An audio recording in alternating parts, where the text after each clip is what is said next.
There is a plant that looks like it crawled out of a prehistoric nightmare.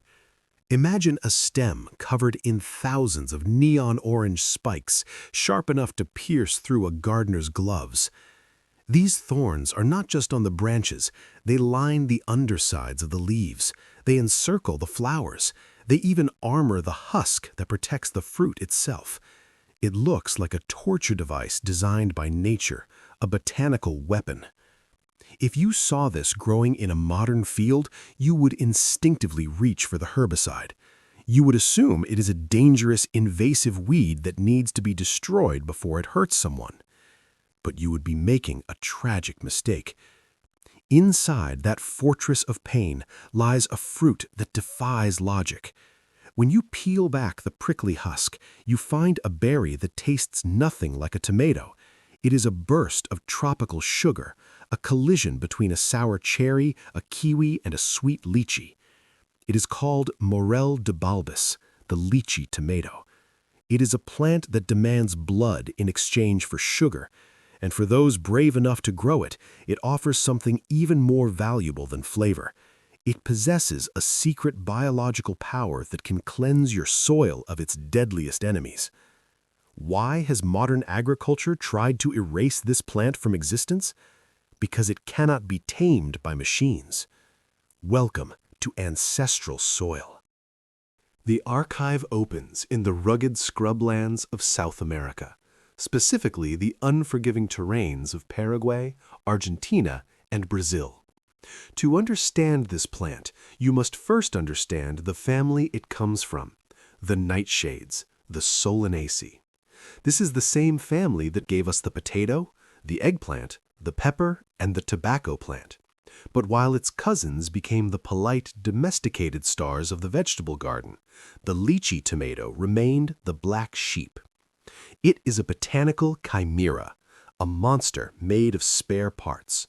Look closely at the leaves. They are deeply lobed, masquerading as watermelon leaves. Look at the flowers. They are star-shaped, white or pale purple, with bright yellow stamens, identical to the flowers of a potato plant. But then, look at the fruit. It mimics a cherry tomato. It is as if nature couldn't decide what this plant was supposed to be, so it gave it everything. And then it wrapped it in an arsenal of thorns. Why the violence? Why the spikes? Because in the wild, survival is not a guarantee, it is a war. For thousands of years, this plant evolved in a landscape teeming with hungry herbivores. While other plants developed bitter poisons or hid underground, Solanum cicimbrifolium chose a different strategy: physical deterrence. Every inch of this plant screams, "Do not touch me." Indigenous people of South America respected this warning, but they also knew the secret. They knew that if you could navigate the labyrinth of needles, the fruit inside was a powerhouse of nutrition. They used the roots for traditional medicine, treating it not just as food, but as a diuretic and a pain reliever. When European botanists finally discovered it and named it Morelle de Balbis, they were baffled. It was too wild for their manicured gardens. It was too aggressive for their farms. It was labeled an oddity, a curiosity for collectors. It was never tamed, and that is exactly why it is so important today. While the modern tomato has been inbred to the point of genetic exhaustion, becoming weak, prone to blight, and dependent on human care, the Litchi tomato has kept its ancient strength. It remembers how to fight. It remembers how to thrive in poor soil. It is a living fossil of what our food used to be before we stripped it of its power. So ask yourself, why have you never seen a Litchi tomato in the produce aisle? It is not because of the taste.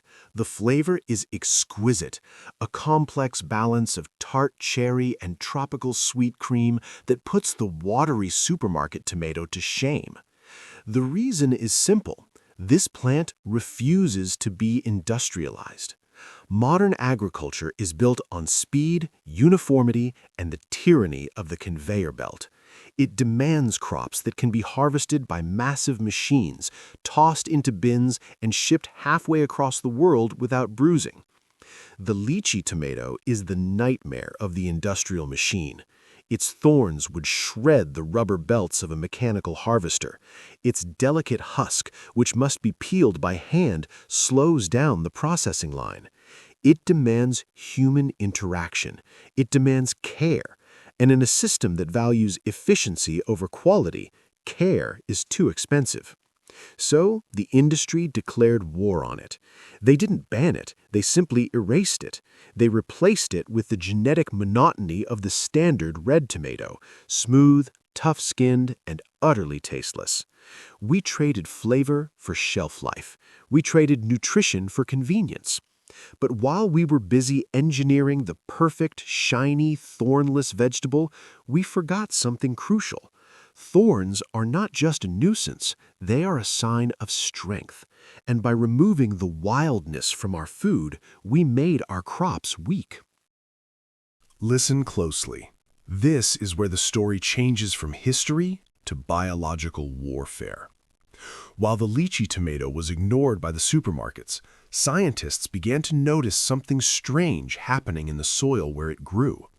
For decades, farmers have fought a losing battle against a microscopic monster, the potato cyst nematode. These tiny worm-like parasites live in the soil.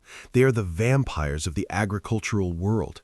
They latch on to the roots of potatoes and tomatoes, sucking the life out of them, causing billions of dollars in damage every year. The only way to kill them was to nuke the soil with toxic fumigants, chemicals so dangerous they burn the lungs of the earth. But the lychee tomato has a different strategy. It is a trap crop. Here is the genius of its biology. Its roots release a specific chemical signal into the soil. To a nematode, this signal smells exactly like food. It smells like a vulnerable potato. The sleeping nematodes wake up from their cysts. They hatch in the millions, driven by hunger, and they rush toward the lychee tomato roots. But it is a lie. When the nematodes attach themselves to the roots of the lychee tomato to feed, they hit a wall. The plant has evolved a resistance, thick cell walls or toxic compounds that prevents the nematode from feeding. The nematodes have expended all their energy to wake up and attack, only to find the door locked. They cannot eat, they cannot reproduce, they starve to death, attached to the very plant they tried to kill. Studies show that planting lychee tomato can reduce nematode populations in the soil by up to 85%. It is a biological assassin. It doesn't just defend itself, it actively hunts the enemy by luring them into a trap. It cleanses the soil for the next generation of crops. This is the power of the monster. It is not just fruit, it is a guardian.